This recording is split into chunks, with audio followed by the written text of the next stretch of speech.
पाठवू आणि त्याच्यावर कारवाई करू. चला शेवटचा प्रश्न. अध्यक्ष महाराज, आपण स्वतः एकदा उत्तर वाचा. अध्यक्ष महाराज, उत्तरात आपण काय म्हणताय? 15 जून 2026 रोजी आदेश दिला. 8 दिवसात अध्यक्ष महाराज, एवढं आपल्या राज्याच्या शिक्षण पद्धतीवर प्रश्नचिन्ह निर्माण करू नका की 8 दिवस 15 तारखेपासून कोणालाच मोजता येत नाही. सीओला मोजता येत नाही, अधिकाऱ्यांना मोजता येत नाही आणि उत्तर देताना मंत्री महोदयांना मोजता येत नाही. संबंधित दोन्ही सदस्य ते तर म्हणाले मी शपथ घेऊन सांगतोय, शपथ.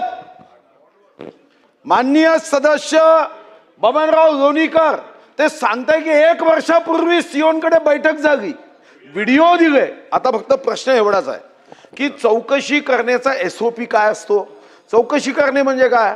का आरतीचं ताट घेऊन त्या अधिकाऱ्याची आरती करून बोल बेटा खरं बोल तू प्रश्न खाल्ले का, की त्याला गुदगुल्या लावून विचारतात अध्यक्ष महाराज, की असा गुदगुल्या लावून विचारायचं अरे बोल बेटा तुझं काय म्हणणं आहे, असं आपण करतो का अध्यक्ष महाराज? आज जांच का मतलब किसी पे नहीं आएगी आज, इसका मतलब जांच.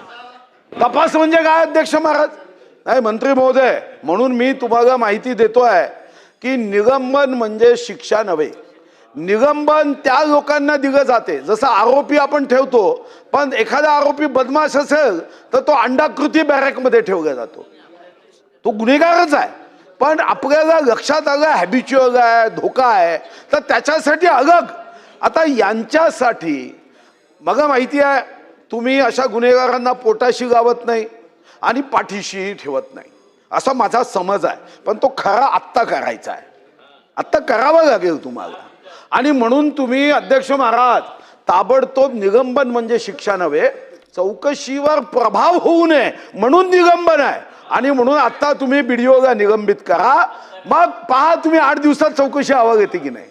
हे जे थट्टा आहे ना सभागृहाची थट्टा, हे बंद होईल.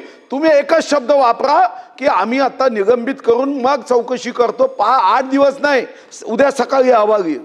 आणि जेवढे पैसे दिले की नाही, माझ्या इकडे जागं होतं भाऊ, सर्वाच्या घरी जाऊन जाऊन पैसे त्याच्या बापाला द्यायला जाऊ. हे असे पैसे गरिबाचे जे घेणारे लोक आहे ना, मंत्री महोदय तुम्ही या संदर्भात निलंबन हाच पर्याय आहे, दुसरा पर्याय नाही. आणि म्हणून तुम्ही घोषणा करावी निलंबनाची. मंत्री महोदय. सन्माननीय सदस्य ज्येष्ठ सदस्य सुधीर भाऊंनी आता सभागृहामध्ये ज्या भावना व्यक्त केलेल्या आहेत, किसी पे नहीं आएगी आज उसी को कहते जांच. माझंही म्हणणं तेच आहे की याच्यामध्ये कुणावर आज आलीच नाही पाहिजे. जो दोषी आहे त्याच्यावर कारवाई झाली पाहिजे. सभागृहामध्ये मी सांगतो, आपण जे 1 वर्ष आपण मगाचपासून म्हणताय, तक्रार 25/5/2026 आलेली आहे. तक्रार 25/5/2026 आलेली आहे आणि त्या तक्रारीवर हा प्रश्न आलेला आहे. अजून तक्रारी आल्यानंतर फक्त 40 दिवस झालेले आहेत. आपण आल्यानंतर त्याची चौकशी जी लावलेली आहे, ते चौकशी लावलेली आहे ती 15/6/2026 लावलेली आहे. आणि त्याच्यानंतर जो तक्रार आलेली आहे त्याच्यामध्ये एकच मी पॅरा वाचून दाखवतो. ग्रामीण जनतेच्या आरोग्याशी संबंधित असलेल्या जलजीवन मिशन अंतर्गत ग्रामीण भागातील पिण्याच्या पाण्याच्या योजनाचे काम अत्यंत निकृष्ट दर्जाचे करून अनेक गावामध्ये नळ जोडणी पूर्ण नसतानाही ठेकेदारांना देयके मंजूर करण्यासाठी मोठ्या प्रमाणावर टक्केवारी घेतल्याचा संशय आहे. आता टक्केवारी घेतली म्हणलं नाही, त्याच्यात संशय आहे. त्याच्या पुढे सांगतो, इतर योजनांमध्ये जो भ्रष्टाचार केलेला आहे त्याच्यावरही भ्रष्टाचार व कमिशनबाजी झाल्याचा दाट संशय आहे. म्हणजे जी तक्रार आहे सन्माननीय सदस्य महोदय, याच्यामध्ये प्रत्येक ठिकाणी दाट संशय आहे. तक्रार झाल्याचा संशय, भ्रष्टाचार झाल्याचा संशय. मी आपल्याला क्लिअर सांगतो, तोच काय संदीप पवारच काय, या राज्यातला कुठलाही अधिकारी जो घरकुल किंवा या योजनामध्ये पैसे घेतो त्याच्यावर कारवाई केलीच जाईल.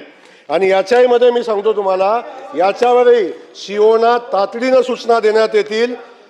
8 दिवसाच्या त्याचा चौकशीचा अहवाल सीओ कडून मागून घेऊ आणि 8 दिवसाच्या आत त्याच्यावर कारवाई आपण करू. चला प्रश्न क्रमांक 4. प्रश्न क्रमांक 40,634. थोडक्यात. अध्यक्ष महोदय, छापल्याप्रमाणे.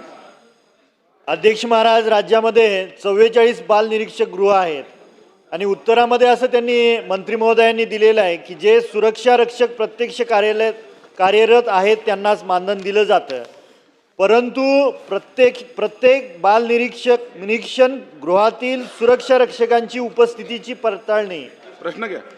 कोणत्या यंत्राद्वारे केली जाते? बायोमेट्रिक उपस्थिती त्यांना लागू आहे का? आणि राज्यातील प्रत्येक जिल्ह्यामध्ये सुरक्षा रक्षक महामंडळ अस्तित्वात असताना या महामंडळामार्फत सुरक्षा रक्षकांची नियुक्ती न करण्याचे कारणे प्रश्न कोणती? उत्तराचा तास संपला आहे. मंत्र्यांचं उत्तर होतपर्यंत हा वेळ वाढवतील. मंत्री महोदय. नाही ते नाही